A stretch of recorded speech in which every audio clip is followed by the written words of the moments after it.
I came home and found my mother on the doorstep with her suitcase. There are moments in a man's life that divide everything cleanly into before and after.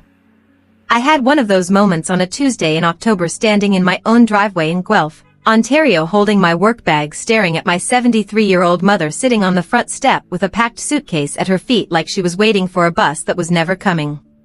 Welcome back to True Revenge Store. Drop a comment and be sure to subscribe. You are going to love it here. My name is Edmund Calloway. I am 51 years old.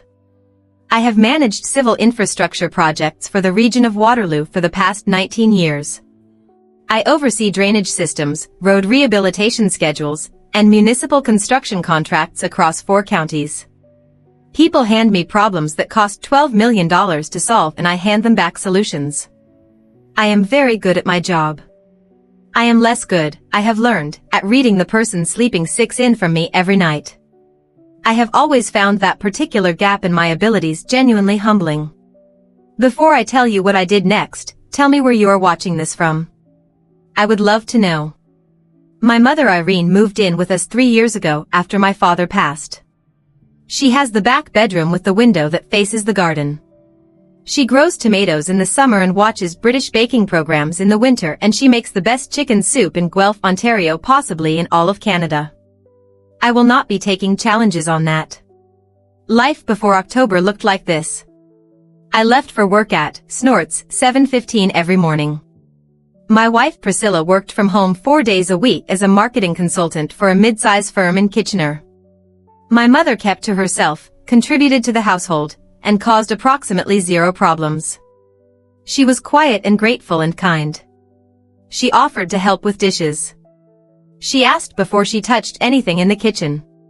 She said thank you for things she did not need to say thank you for. I thought we were all getting along. I was wrong about that. The signs were there. I see them clearly now in the way you only can when you are standing on the other side. Priscilla had started referring to the back bedroom as the guest room about 8 months before October. Not to my mother's face, at least not that I witnessed, but to other people. Friends who came to visit, her sister on the phone, small comments. We only have the one guest room now. I remember thinking that was a strange way to phrase it. I mentioned it to her once gently, and she said I was being oversensitive, that it was just an expression, that I was making something out of nothing. I accepted that. I should not have accepted that. She also started timing things. Priscilla was precise about time in ways I had not noticed before. She knew exactly when I left in the morning and exactly when I was expected back. She tracked my schedule the way a project manager tracks a critical path. I thought she was being organized. She was being something else entirely. My mother mentioned once in September that Priscilla had made a comment about the cost of groceries. Nothing dramatic, just a comment. My mother brushed it off, and I brushed it off with her. Irene is 73 years old. She does not make things up. She does not exaggerate. When she tells you something happened, it happened exactly as she described it. I filed that conversation away and did not look at it again for several weeks. That was my mistake. The Tuesday it happened was October the 14th. I know the date precisely because I had been in a site review meeting all day for a culvert replacement project on Stone Road, and I had the agenda in my jacket pocket when I pulled into the driveway at 5:20. The light was doing that low October thing where everything looks slightly amber and slightly sad at the same time. And there was my mother sitting on the front step, suitcase beside her, hands folded in her lap. She looked up when I got out of the car, and her face did something I had never seen it do before. It went very still, like she was trying to hold it together for me specifically. I set down my bag. I crouched down in front of her. I said, "Mom, what happened?" She told me in that quiet, measured way she has. She said Priscilla had come to her room at 9:30 that morning, shortly after I left, and told her directly and without any particular apology that the room was going to be needed and that arrangements would need to be made. She said Priscilla had stood in the doorway while she packed. She said she had not known who to call, so she had come outside to wait for me. She had been sitting on that step since 11 o'clock in the morning. It was 5:20. I helped her back inside. I made her tea. I put her suitcase back in her room. I told her she was not going anywhere. I was very calm when I said it. I was not calm on the inside, but I have been in enough critical situations at work to know that calm is what is needed in the first 10 minutes. Everything else can come later. I went to the kitchen. I set my keys on the counter and I called Dennis Folds. Dennis and I have been friends since we were both 24 years old and working on the same drainage project in Cambridge for a summer. He is now a general contractor with his own company, and he is the kind of man who answers every call on the second ring regardless of what he is doing. He answered on the first ring that night, which I took as the universe acknowledging the severity of the situation. I told him exactly what I had come home to. There was a pause on his end. Then he said, "Edmund, do you want me to come over right now?" I said, "No, not yet." He said, "What are you going to do?" I said, "I am going to make another call." He said, "To who?" I said, "A lawyer." There was another pause and then Dennis said quietly, "I think that is exactly right. I think you have been patient longer than most men would have been." I had not said anything to Dennis about the earlier signs. He was reading the situation correctly based only on what I had just told him, which told me something important about what the situation actually was. He stayed on the line while I pulled up my contacts. Before we hung up, he said one more thing. He said, "Your mother sat on that step for 6 hours, Edmund. That is not a misunderstanding. That is a statement." I said, "I know." He said, "Good. Make the call." I called Margaret O'Shea that evening. She is a family lawyer who operates out of an office on Woolwich Street, and she has the particular gift of making you feel that whatever crisis you have brought her is the most orderly crisis she has seen all week. She is methodical and dry, and she gets things done in a way that makes you feel the outcome was never actually in question.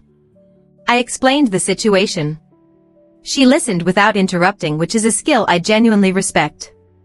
When I finished, she said, "Right. A few things. First, your mother has an established residency arrangement in that home. She has lived there for 3 years with your knowledge and consent. She cannot be removed without proper legal process, and what Priscilla did this morning was not proper legal process. Second, I am going to prepare a formal letter documenting the incident and the residency arrangement. Third, you mentioned you are considering your options regarding the marriage. I want you to do nothing on that front until we speak again." "Nothing." I said, "Understood." She said, "I mean it, Edmund." "Nothing." I said, "I heard you the first time, Margaret." She said, "Good." She had the warmth of someone who has seen too many people act impulsively on the first day and regret it for the next 2 years. She also said, before we hung up, that Priscilla had made a significant miscalculation. People often do when they think the other person will simply accept what they are handed. I made a note to send Margaret flowers at the end of this. Then I thought about it and decided she would probably prefer a gift card. I will not be taking questions about that either. The letter went to Priscilla 4 days later. I was at the kitchen table when she opened it. I watched her read it and I watched her face change. She started to say something and I said, "Priscilla, I have nothing to say tonight." She looked at me for a long moment and I looked back and she went to the living room. Over the following 2 weeks, I moved quietly. I met with Margaret twice more. I opened a separate account at a different institution. I documented the joint assets carefully. I reviewed the title on the house, which was in my name before we married and remained so throughout. I did everything Margaret told me to do and nothing she told me not to do. Priscilla did not see it coming. That surprised me. She is an intelligent woman. She had executed the morning of October the 14th with genuine precision. She had calculated my schedule, my mother's vulnerability, the fait accompli of a packed suitcase on a doorstep. She understood leverage. She just did not understand that leverage works in both directions. The separation letter went to her on a Friday morning in late October. Her sister came to get her that afternoon. I am told she was not particularly gracious about the terms. Margaret said she rarely is. I said, "What do they usually do?" Margaret said they usually circle back in about 30 days when the reality has settled. She said she would handle it. I believed her completely. The formal separation agreement was signed before Christmas. The property arrangement was straightforward given the title history. Priscilla's legal counsel raised a few points. Margaret addressed each one with the efficiency of someone clearing a table. My mother remained in her room with the window that faces the garden. She watched British baking programs on a Tuesday evening while the paperwork was being finalized one floor below her. She has not said much about any of it. That is not her style. She said once, about a week after that Tuesday, that she was sorry for causing trouble. I told her she had caused absolutely none. She said she should have called me sooner. I said she did exactly the right thing by waiting for me. She said she made soup. I said she always makes soup. She said, yes, but this batch is particularly good. I tasted it.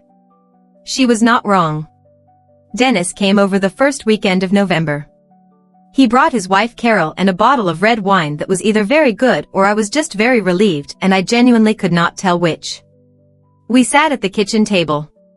My mother joined us for the first half hour and told a story about a baking competition result she disagreed with strongly, passionately, and at length. Carol laughed so hard she had to set down her glass. After my mother went to bed, Dennis said, "How are you actually doing?" I said, honestly, I am tired in a very specific way that I think will take a while to pass. He nodded. Carol said, your mother seems like herself. I said, I think she is getting there. Carol said, good. Then she said the soup was remarkable. I said, I know. She said, no, really, Edmund. You should bottle that. I looked at the pot on the stove, and I thought about my mother sitting on that step for 6 hours in the October light waiting for me to come home, and I thought about what Dennis had said on the phone that night. That is not a misunderstanding. That is a statement. He was right, and so was I. And my mother is still in her room, and it still smells like soup.